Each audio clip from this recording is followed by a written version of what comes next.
নমস্কার বন্ধুরা, সবাইকে শুভ সকালের অনেক অনেক শুভেচ্ছা। রোশনাইয়ের আজকের পর্বের রিভিউ নিয়ে আমি পৌঁছে গেছি তোমাদের সামনে। বাংলা সিরিয়াল সমাচারে তোমাদের সবাইকে স্বাগত জানিয়ে আজকের পর্বের রিভিউ আমি শুরু করছি। শুরুতে আমরা দেখতে পাচ্ছি আরণ্যক বলছে যে যেই সমস্ত মেয়েরা অন্যদেরকে ফাঁসানোর চেষ্টা করে না, তাদের কপালে না অশেষ দুঃখ থাকে। রোশনাই বলছে, আপনার কি মনে হয় আপনি আমাকে সিঁদুর পরিয়েছিলেন, সেই সিঁদুরও আবার মুছে ফেলেছেন, আবার আমাকে ডিভোর্স পেপারে সিগনেচারও করিয়ে নিয়েছেন। তখন কেন আমি কোনো বাধা দিইনি? তখন তো আমি বাধা দিতেই পারতাম, আমি তো আমার অধিকার চাইতেই পারতাম। তখন আরণ্যক বলছে, তুমি তখন কিছু করনি কেন? আমি কি করে বলবো? হয়তো তখন মহৎ হওয়ার চেষ্টা করছিলে। রোশনাই বলছে, আপনার তাও মনে হচ্ছে না যে আমার এই লড়াইটা আমি আমার জন্য লড়ছি না, আমার বাচ্চাটার জন্য লড়ছি? কারণ এই একই অপবাদ কিন্তু আমার মাকেও সহ্য করতে হয়েছিল, শেষ পর্যন্ত পৃথিবী ছেড়ে চলে যেতে হয়েছে। তো যে চলে যায় আর যে থেকে যায়, তার যন্ত্রণাটা কতটা, এটা কিন্তু আমি খুব ভালো করেই বুঝি। তখন নারায়ণক বলছে, শুধু বাচ্চা বাচ্চা করো না তো, ভালো লাগছে না শুনতে। রোশনাই বলছে, কেন? আপনি আমাকে বেনারস নিয়ে গেছিলেন, মনে নেই? বলছে, দেখো, একদম অ্যাডভান্টেজ নেওয়ার চেষ্টা করবে না। বেনারসে আমরা দুজন আলাদা রুমে ছিলাম। রোশনাই বলছে, আর আপনার যে জ্বর এসেছিল মনে আছে? তখন বলছে, ও, এখন আমার অসুস্থতার সুযোগ নিয়ে তুমি আমাকে ফাঁসানোর চেষ্টা করছো?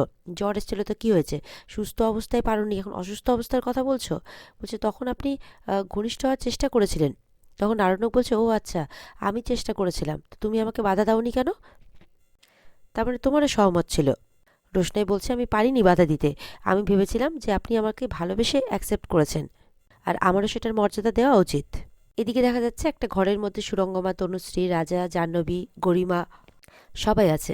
জাহ্নবী গরিমাকে জিজ্ঞাসা করছে, আচ্ছা তুমি তো মুম্বাই গিয়েছিলে, ওখানে আদিত্য কাপুরের সাথে রোশনাইয়ের সম্পর্কটা কীরকম দেখেছিলে? মানে খুব ঘনিষ্ঠ কিছু দেখেছিলে কি? তখন গরিমা বলছে, আদিত্য কাপুর তো রোশনাই বলতে পাগল, রোশনাই ছাড়া কিছুই বোঝে না। গুরুজিও আমাকে বলছিলেন, গুরুজি বলছিলেন রোশনাইয়ের জন্য নাকি গুরুজির সব থেকে প্রিয় স্টুডেন্টকে ওখান থেকে ব্যান করে দেওয়া হয়েছে। বলছে ওখানে রোশনাই ছাড়া আর কারো কথাই চলতো না। ওই মেয়েটার তো রোশনাইয়ের সাথে টক্কর দিতে গিয়ে এতটা ঝামেলা হয়েছে, আর ওকে এই ব্যাপারে কে সাহায্য করেছে যেন? আদিত্য কাপুর। জাহ্নবী বলছে, তার মানে যা হয়েছে আদিত্য কাপুরের জন্যই হয়েছে, আর রোশনাই এটাকে অন্য অ্যাঙ্গেলে ঘোরাতে চাইছে। তারপরে আবার জাহ্নবী এটাও জিজ্ঞাসা করছে যে ওখানে কি আর কেউ ছিল নাকি? তখন বলছে, আমি ওসব কিছু জানি না, রোশনাই কার পাপ বয়ে বেড়াচ্ছে এই সমস্ত কিছুর ব্যাপারে কোনো কনসার্ন আমার নেই। গরিমা বলছে, আমার জীবনটাই শুধু নষ্ট হয়ে গেল। তনুশ্রী বলছে, এইভাবে বলো না, কিছু হয়নি। তখন গরিমা বলছে, আন্টি, তোমারও তো দুটো মেয়ে আছে, তাদের সাথে যদি এরকম হতো তুমি কি একই কথা বলতে? আমি তো আরণ্যককে বিশ্বাস করেছিলাম, তার পরিবর্তে কি পেলাম আমি? কিছুই না। আর ভাল লাগছে না আমাকে এসব। এই বলতে বলতে গরিমা ঘর থেকে চলে যায়, কারো ডাকা সত্ত্বেও থামে না। এদিকে আরণ্যক রোশনাইকে বলছে, একটা আনম্যারিড মেয়ে, সে হবে নাকি বাচ্চার মা। ঠিক আছে, বাচ্চার মা হয়ে তুমি দিনগুলো কাটিয়ে দাও। ওই আদিত্য কাপুর অ্যাকসেপ্ট করেনি বলে তুমি আমার কাছে এসছো? রোশনাই বলছে, জানেন এখন আমার কি মনে হচ্ছে, আদিত্য কাপুর যদি সব সত্যিটা জানতো, তাহলে হয়তো মানে আমার বাচ্চাটাকে নিশ্চয়ই নিজের নাম দিত। তখন আরণ্যক বলছে যে একদম চুপ করে থাকো, আদিত্য কাপুরের নাম তুমি আমার সামনে একদম নেবে না। রোশনাই বলছে, তাহলে আপনিও জেনে রাখুন, আপনি যদি এই বাচ্চাটার দায়িত্ব না নেন, মানে যদি নাম না দেন, তাহলে কিন্তু আমি এই লড়াইটা শেষ পর্যন্ত লড়বো, আর আপনাকে কিন্তু সবার সামনে এক্সপোজ করেই ছাড়বো। এদিকে গরিমা বলছে, এই আদিত্য কাপুরই সব খেলাটা খেলছে। তনুশ্রী বলছে, দাঁড়াও, তোমার মেজো কাকামণিকে বলছি, ওনার মুম্বাইয়ে যত সোর্স আছে ওদের কাছ থেকে খবর লাগাতে এই আদিত্য কাপুর আর রোশনাইয়ের ব্যাপারে, যাতে কোর্টে উল্টোপাল্টা কথা বলে এরা বেরিয়ে না যেতে পারে। এদিকে তো আরণ্যক আর রোশনাইয়ের মধ্যে কথাবার্তা চলছেই। আরণ্যক তো পরিষ্কার বলছে, আমি কোনো কিচ্ছু করিনি, তোমার যা করার তুমি করে নাও। আর রোশনাইও বলে যাচ্ছে, আমি আমার বাচ্চার জন্য শেষ পর্যন্ত যাব। ব্যাপারটা খুব সহজভাবে মিটে যেত, কিন্তু আপনি যখন এরকমটা করলেন, তখন ঠিক আছে, আপনার পরিবারের কোনো সদস্য যদি বাধাও দেয়, তাহলে কারোর কথা আমি শুনবো না, আমি এই লড়াইটা লড়বই। একদম জোর গলায় চিৎকার করে বলছে রোশনাই, আর ঠিক ততটাই জোর গলাতে আরণ্যকে কথা বলছে। এদিকে দেখা যাচ্ছে লালন তার মাকে নিয়ে এসেছে মিনিদের বাড়িতে। ছোট তো ভালো মতো করে আপ্যায়ন করে, আরে আসুন আসুন। বলছে, আসলে বিয়েটা তো আমার ছেলেই নিজে নিজেই সিদ্ধান্ত নিয়ে নিয়েছে, তো মা হিসেবে আমার তো একবার দেখা উচিত, একদম বিয়ের দিন বউ দেখবো এমনটা তো হয় না, তাই একটু এলাম আলাপ পরিচয় করতে, একটু মিনিকে দেখতে, আর আমার তো গার্জেন হিসেবেও একবার কথা বলা দরকার, আর কোথায় কখন বিয়েটা হচ্ছে সেটাও আমার জানা দরকার, সেই জন্য আমি এসেছি। ছোট বলছে, একদম ভালো করেছেন, আসুন আসুন, ভেতরে আসুন। তারপর বড়দা বড় বৌদিকে ডাকছে যে এসো তোমরা, দেখো কারা এসেছে। তখন তো ওদিক থেকে মিনির বাবা মা চলে আসে, এসে তো লালন আর তার মাকে দেখে খুব খুশি হয়। তখন বলছে, বসুন বসুন বসুন। কিছুক্ষণ পর দাদুভাইও বেরিয়ে আসেন, দাদুভাইও লালনকে লালনের মাকে দেখে খুব খুশি। লালন তো দৌড়ে গিয়ে দাদুভাইকে প্রণাম করে, বলে খুব ভালো খুব ভালো, একবার একটু টেলিফোন করে আসতে, তাহলে আমরা তোমাদের জন্য আপ্যায়নের ব্যবস্থা করে রাখতাম। এরপর লালন বলছে যে আসলে আমরাই চলে এলাম, আপনাদেরকে তো আর বস্তিতে যেতে বলতে পারি না। তখন মিনির মা বলছে কেন বলতে পারো না, মিনির মা যখন মিনি যখন, আমার মেয়ে যখন ওখানে গিয়ে থাকতে পারে, তখন আমরাও ওখানে যেতে পারি। আর দাদুভাইকে লালন বলছে একটু হঠাৎই চলে এলাম। বলছে হ্যাঁ হ্যাঁ, সে তুমি আসতেই পারো, এখন থেকে তো এটা তোমারই বাড়ি। এরপরে সবাই মিলে কথা বলার জন্য বসে আর কি। ঠিক সেই মুহূর্তে ওপর থেকে তনুশ্রী আর বাবলু নেমে আসছে। দেখা যাচ্ছে বাবলু লালনের মাকে চিনতে পারে। বলছে এ কি, এ তো ধ্রুবজ্যোতিদার বউ অনুরাধা বৌদি, এভাবে বলছে মনে মনে। তার মানে এটা থেকে এটা পরিষ্কার যে লালনের মা লালনের বাবার যে বন্ধুর কথা বলছিল, সেটা আর কেউ নয়, সেটা হচ্ছে আরণ্যকের বাবা। হয়তো এই আরণ্যকের বাবাই তার সবটা ঠকিয়ে তার সব কিছু নিয়ে নিয়েছে, আর তার সমস্ত কেসগুলো হয়তো নিজে নিয়ে নিত। এমনকি হয়তো লালনের বাবার মৃত্যুর পেছনে আরণ্যকের বাবার হাত থাকলেও থাকতে পারে। দেখা যাক আগামী এপিসোডগুলোতে হয়তো আমরা সেটাই দেখতে পাবো। মনে মনে বলছে আরণ্যকের বাবা, এটা কি করে সম্ভব, এত বছর পরে? তার মানে লালন ধ্রুবজ্যোতিদারই ছেলে। বলছে তাহলে কি এরা কোনো মতলব নিয়ে এখানে এসেছে? না না, আমাকে এই বিয়েটা আটকাতেই হবে, যে করেই হোক। এই বিয়েটা আমি কিছুতেই মেনে নেব না।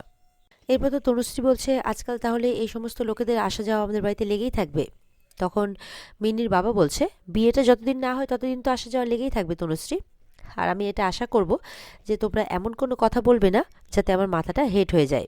তখন বাবলু বলছে মাথা হেট করার মতো কাজ করলে তো মাথা হেট হবেই। তখন দাদুভাইও বলছে যে একটু মুখ সামলে কথা বলো মেজো খোকা, আজকাল তোমার কথার মধ্যে বড্ড তেজ দেখতে পাচ্ছি, আর বড্ড ঝাঁঝও। দাদু বলছে আত্মীয় স্বজনের সাথে কথা বলতে নেই, আত্মীয় স্বজনের সামনে এইভাবে কথা বলতে নেই। তখন বাবলু বলছে তুমি জানো না, এই সমস্ত মানুষের জন্য আমাদের মান সম্মান সব চলে যাবে। এগুলো কথা শুনে কিন্তু লালন আর লালনের মায়ের খুব খারাপ লাগে। এদিকে তো মিনির বাবা বলছে আমি তো বলেছিলাম এই জন্য যে বিয়েটা মন্দিরেই ভালো। বাদশাহ আসলে বলছে বাড়িতে হবে, তাই জন্যে ওর মুখের উপরে কিছু বলতেও পারছি না, কারণ বাদশাহ আমার নিজের ছেলের থেকেও অনেক বেশি, ওর কথা আমি ফেলতে পারি না। তখন দাদুভাই বলছে কেন মন্দির থেকে হবে, বাড়ির মেয়ে বাড়ির থেকেই বিয়েটা হবে। তখন লালন বলছে আসলে আমাদের দুটো ঘর, কষ্ট করে থাকতে হয়, ওখান থেকে বিয়ে হবে এই কথাটা আমি বলতেও পারবো না, তাই মন্দিরে হয়তো আমাদের জন্য বেশি সুবিধে হবে। আর আরেকটা কথা, আমাদের ওখানে যেভাবে অনুষ্ঠান আমরা করব, তাতে আপনারা গিয়ে যোগদান দিতে পারবেন না, সেটা আমাদের বস্তির লোকের জন্যই ঠিক আছে। তখন দাদুভাই বলছেন তোমাদের সামর্থ্য অনুযায়ী তোমরা করবে, কিন্তু এটার জন্য নিজেদেরকে ছোট মনে করো না। এরপর রোশনাই আসে, বলছে বড় মা একটু শুনবে? তখন মিনির মা বলে তুই কি চা বসিয়ে দিয়েছিস? বলে হ্যাঁ বসিয়ে দিয়েছি, একটু শোনো। তখন যখন রোশনাইয়ের সাথে যাচ্ছে, বাবলু বলছে ও এখানে কি করছে? তখন বড় মা বলছে কেন, ও তো আমাকে হাতে হাতে সাহায্য করছে, তুমি জানো না ও এই বাড়িতে কি করে? তখন বাবলু চুপ করে যায়। তনুশ্রী বলছে তার মানে তোমরা এই বাড়িতে যেমন চাইবে ঠিক তেমনই হবে, তাই তো? এবার ওপর থেকে জাহ্নবী নেমে আসে, বলছে শুনলাম নাকি ছেলের বাড়ির লোক এসেছে বিয়ের কথা বলতে, তা তত্ত্ব নিয়ে এসছে নাকি খালি হাতেই চলে এসছে? তনুশ্রীকে বলছে, আরেকজন এসছেন অপমান করতে আর কি। এরপর লালন বলছে মা উনি হচ্ছেন মিনির দাদা আর বৌদি। তো মা তো প্রণাম করেন, কিন্তু রাজারা পাত্তা দেয় না। রাজারা বলছে যে জাহ্নবী তুমি কি কথা বলছো বলো তো, বস্তির লোকের কাছে তুমি তত্ত্ব আশা করছো? জাহ্নবী তো এইভাবে বলছে, না না দেখো না কত কিছু ছোট ছোট ফল আর মিষ্টির প্যাকেট এনেছে, হয়তো 500 টাকা হবে সব মিলিয়ে, এইভাবে বলছে। দাদুভাই তখন বলছেন যে ওরা আমাদের অতিথি, ওদের এইভাবে অপমান করবে না রাজা জাহ্নবী। লালনের মা বলছে যে গরিব বলে তুমি উপহাস করো না, গরিব বলে কাউকে এইভাবে উপহাস করতে নেই। তুমি নিজেকে বড়লোক বলছো, তোমার থেকেও তো নিশ্চয়ই বড়লোক আছে, তারা যদি তোমাকে দেখে উপহাস করে তোমার কেমন লাগবে? জাহ্নবী তখন বলছে আমি কি আপনার সাথে কথা বলেছি? আমি তো আমার মেজুমায়ের সাথে কথা বলছি, আমাদের বাড়ির ব্যাপার ব্যক্তিগত ব্যাপার, আপনার সাথে তো আমার কোনো আত্মীয়তাও নেই, তাহলে আপনি আমাদের ব্যক্তিগত ব্যাপারে কথা বলছেন কেন? লালন তখন বলছে ঠিকই বলেছেন, আপনাদের ব্যক্তিগত কথাই যদি হয় তো আপনারা পার্সোনাল ঘরে গিয়ে বলুন না ব্যক্তিগতভাবে, এইভাবে যদি বাইরের লোকের সামনে বলেন তাহলে বাইরের লোককে তো উত্তরটা দিতেই হবে। তখন জাহ্নবী কিন্তু রেগে যায়। এরপরে তো মিনি দৌড়ে আসে, তখন লালনকে দেখে বলছে তুমি এসেছো? লালন বলছে আমার মাও এসেছেন। তখন মিনি গিয়ে লালনের মায়ের কাছে বসে, প্রণামও করে আর বলছে আমি তো তোমাদের বাড়ির বউ হয়ে যাচ্ছি, তো আমি তো আমার মাকে ছেড়ে তোমাদের বাড়িতে থাকবো, আমার মাকে ছেড়ে, তো তুমি আমাকে মায়ের মতো ভালোবাসবে তো? বলে তোমাকে আমি খুব যত্ন করবো মিনি, খুব ভালোবাসবো, কিন্তু তুমি তো এত বড় বাড়িতে থাকো, তুমি আমাদের বস্তিতে গিয়ে থাকতে পারবে? বলে খুব পারবো, আর তাছাড়া ওখানে তো লালন আছে আমার সঙ্গে, ও আমাকে খুব ভালোবাসে, আমি ওকে খুব ভালোবাসি, আমি খুব ভালো করে থাকতে পারবো ওখানে। এরপর তনুশ্রী জাহ্নবীকে বলছে মাকে ডাকার জন্যে, কারণ ওরা তো সঙ্গসাথী পাচ্ছে না যে ওদের হয়ে কেউ সাপোর্ট করবে। এরা নিজেরা কথা বলছে, ওরা চুপ করে দাঁড়িয়ে আছে সেই কারণে। এরপর দাদুভাই লালনের মাকে বলছে, বলুন আপনাদের কি বক্তব্য আছে বলুন। লালনের মা তো তাদের অবস্থার কথা সবটাই খুলে বলে, যাতে পরবর্তীকালে কোনো অসুবিধে না হয়।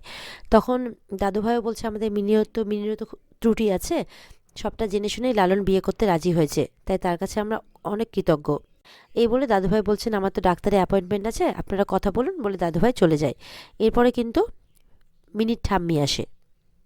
তো সে তো পরিষ্কার বলে দিচ্ছে যে বিয়েটা এই বাড়ি থেকে হবে না, আর বাদশার সাথেও নাকি সব কথা তারাই বলবে। তখন ছোটু বলছে আসলে মিনিটারই ইচ্ছে ছিল যে বিয়েটা এই বাড়ি থেকে হোক। ছোটু তখন বলছে মা, এই বাড়ি থেকে মিনির বিয়েটা দিতে এত অসুবিধে কেন, সমস্যাটা কোথায়? ঠাম্মি তখন বলছে সেরকম উপযুক্ত পাত্র হলে এই বাড়ি থেকে বিয়েটা দিতাম। রোশনাই বলছে মিনি তুমি একদম চিন্তা করো না, তোমার বিয়ে একটা বাড়ি থেকেই হবে। রোশনাইয়ের কথা শুনে সবাই অবাক হয়ে যায়, আর এখানেই আজকের পর্ব শেষ হয়ে যায়। তো বন্ধুরা, এই ছিল আজকের পর্বের রিভিউ। ভালো লেগে থাকলে অবশ্যই পর্বকে লাইক, কমেন্ট আর চ্যানেলকে সাবস্ক্রাইব করতে ভুলবে না। আর পর্বের বিস্তারিত দেখতে অবশ্যই তোমরা স্টার জলসার পর্দায় চোখ রাখবে। তো আজকের মতো এই পর্যন্তই। এই পর্বের বিস্তারিত দেখতে অবশ্যই তোমরা স্টার জলসার পর্দায় চোখ রাখবে। দেখা হবে আগামীকালকে। টাটা।